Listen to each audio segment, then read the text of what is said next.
All Stars. For all people. We've got all the juices. For the curious minds out there.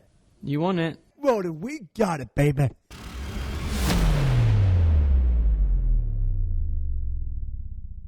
Before we get started, we would like to respect to all the people with disabilities out there.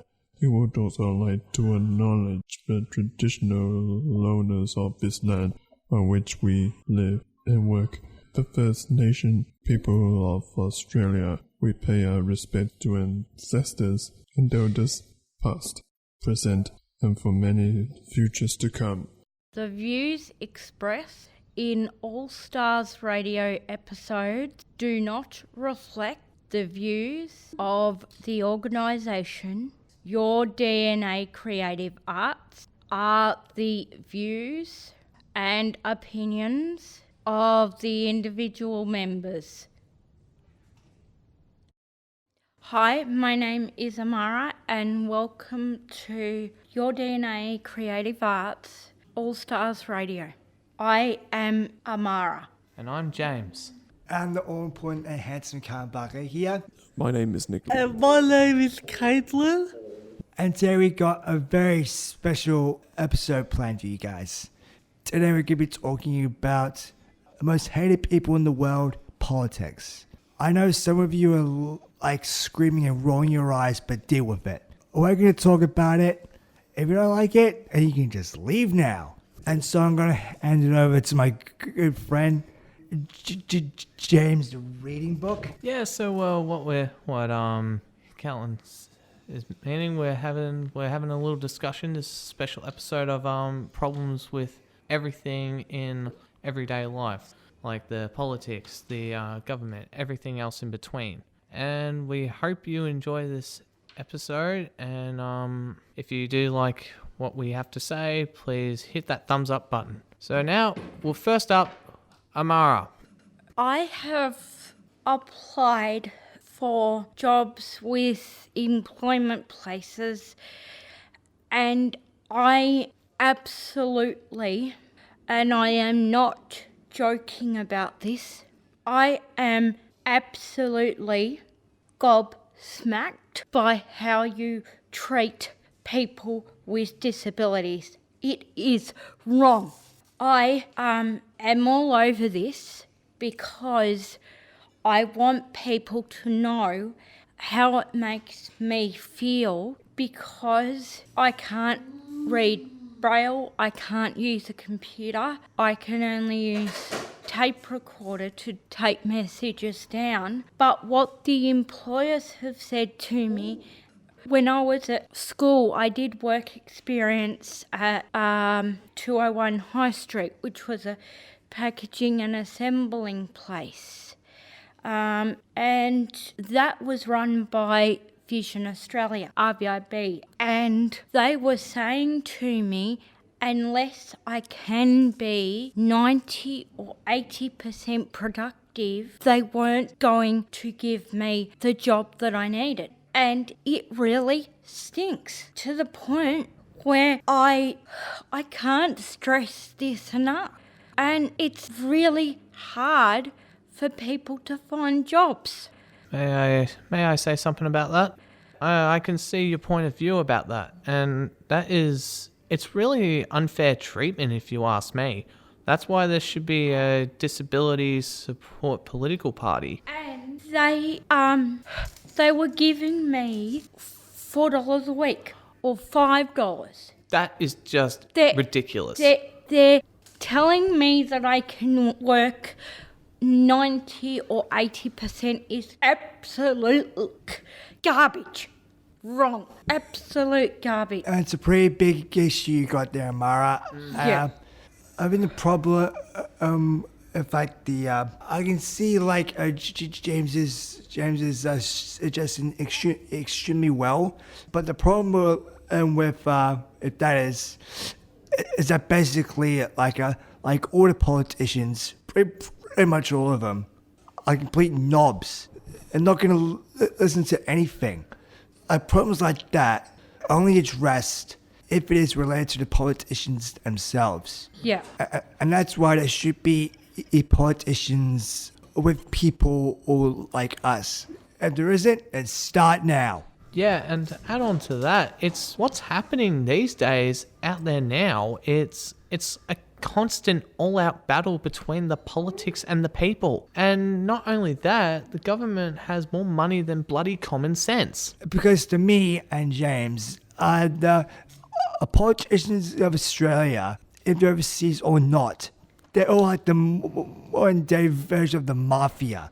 It's all about the money. And Nicholas, if you can change anything about the world, what would you change? Government corruption. Systemic corruption. Yeah, everything is like corrupt nowadays. The government is spending money on themselves and not really putting that money to good use. Like, for example, they could be putting that money to build more hospitals, more aged care facilities. Instead, they're spending all their money on like fancy cars, for Christ's sakes. Like, it's really stupid. And to me and everyone else in this room, we have rights. And if you're listening to this and you have a disability, talk to someone. Tell your story. And if they won't listen, force them to. In other words, speak up to the government. Fight the power. Don't be afraid to speak your mind. We have just as much right as the other people do out there in the world. It's so-called normal people. Aye. Yeah, I find that it's really BS, if you ask me, that employers are not taking in people with disabilities for a job. It's not right. To me, that feels like we've been treated unfairly, and they're not willing to give us a go, no matter how hard we try. I think it's because it all counts like discrimination. It's so-called normal people of the world, and we're not normal at all. They don't see us as equals. Yeah, but so what if we're a little different? Who cares? We all bleed the same color. We're not that much different. Sure, on the outside we are, but on the inside we're exactly the same. So what is such a huge problem about it? Come on, Australia. Get with the bloody program. And another problem is with the NDIS. How do I put it? It's sometimes they make it so complicated. It's quite easy to screw it up. The NDIS is a problem. It's stressful for families and it's stressful for house staff, and they just keep on waiting and waiting until you find out if you got the NDIS planning or not. Yeah, that's a good point, Caitlin. And I have to say, in my personal opinion, everything was just fine until the NDIS came along. I know the NDIS is a pretty crappy system, but you can't deny that it is extremely effective. The amount of people with disabilities trying to find employment it's exploded. And that's what I really like about it. Well, it's got its flaws, everything does. It's a really effective system, even though it's not really everyone's favorite. I think it's really good because I have requested more one-on-one funding on weekends. I think that my NDIS planner was really nice to me when she did the review. Would you say it has its flaws, Amara? Yes, it does. Yeah, nothing's perfect. No. Exactly. And no one is perfect. Exactly. Let's just say that. Good point, Amara. Yeah. Like relationships. Yeah, exactly. Like relationships, and basically, everything. As I said earlier, everything was doing fine until the NDIS showed up. Oh, no. Was everything fine before the NDIS? Not even close. It wasn't as bad before the NDIS came along. But now, in my personal opinion, I think things have gotten worse. With Centrelink, if you head to Centrelink for anything, you shoot yourself in the foot. Because I've been going there for years, and what I've done, I just give you nothing. It's bogus. Yeah, in other words, that's your way of saying they constantly screw around. Yeah. Honestly, they take all the queues, the long lines, the paperwork, and it takes days. It takes forever. Weeks even. Like a couple of years ago, I went to get like a proof of age card, and just the paperwork alone and the process, it took about, and they said it would only take a few weeks, but it took about 2 months. 2 months! I think it's because they deal with so many so-called normal people. They don't really do the necessary paperwork. Like if they form someone with like a disability, like, oh, he's different, let's label him as subhuman or some crap like that. It's so incredibly annoying. Yeah, they constantly screw with us, and they think that you have to say, no, you have to do this our way. It's our way or no way at all. Do this, that, and the other. It's like they're almost controlling your life. Isn't life already complicated enough? You may think so, but no. We're not criticizing the NDIS in any sort of way. We're just explaining how crappy it is. Well, basically, I know how the NDIS is flawed in many ways, but it's something at least for the government to work on. Well, for my disability pension, I had to wait a couple of years to get it. Because apparently I wasn't Australian enough, because I was born in England.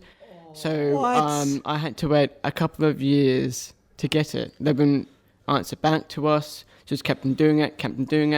And then as we were keep on doing it, they knocked us back. Emails were sent, didn't email us back. Phone calls were obviously done, but they didn't say anything about it. And then when we reached to 11 years, then they finally came back to us. And I'm like, wow, that really? What? What? You call that helpful? Nah, wasting time. 11 years. Yep. I had to wait for a very long time. Just over a decade of your NDIS as pension, right? Well, nothing, yeah. Like nothing for over 10 years. That's just much. crossing the line. That is wrong. Honestly. That is absolute crap. Yeah, no kidding. It's atrocious. So not right. Yeah, honestly, that is for someone like you, man. You shouldn't have to wait for 11 or 10 years or No, It's honestly, that's so absolutely bloody ridiculous. No one should have to wait for 11 years for that to happen. Especially if you were born in like a different country. Exactly. And they need to wait even longer, which is it's unacceptably unbearable. Yeah, and in other words, that's like the government saying that they're being bastards. Waiting half your life just to get a pension, I've got to say, the way things are being run now, it's just absolutely pathetic. Yeah, it's honestly crap, because the government honestly can do better than that. And by the way, this episode is sponsored by the NDIS. All kidding aside, the point of this episode is there's also things need to change nowadays. Some people say they're not capable of change and they don't want to, but they actually can if they stick to it. So basically, if you can commit to change, then you can commit to anything. Don't be scared of change. People just need to open their eyes a bit more. Yeah. It's not that hard. Yeah. And these days, people are so closed-minded, they will not open up. And it's really silly, really, because you've got to really think about these things. In order for us to have a bright future ahead of us, we need to open up to change and need to go out there to explore the new choices and possibilities. And if people can't see change in the future, and they need to either open their eyes or cut off their eyelids, so they will see change. My last point of view is don't give up. The last point is that why should we be made to feel like this? This is not right. Yeah. People with disabilities need to open up. They need to speak. They need to advocate. Damn straight. Yes. And advocacy, I believe, is the best medicine. 100%. Yes, and my last point of view is for all the other people with disabilities out there and for their families, we're sorry. We're sorry to the other people with disabilities. We're sorry to your families. You deserve better. Your families deserve better. We all do. And for those of us here at Your DNA, for those of you who have a mental illness or something like that, we're all here for you. We understand your pain. You are not alone. Rise up and spread your message. Stand up to the government. Fight the power. All Stars. For all people. We've got all the diseases. For the curious minds out there. You want it? Well, then we got it, baby. All Stars Radio, produced and written by Amara Wagner. Ben Pinnock. Kayla Morrison. Callum Barclay. James Reed. Nicholas Monston.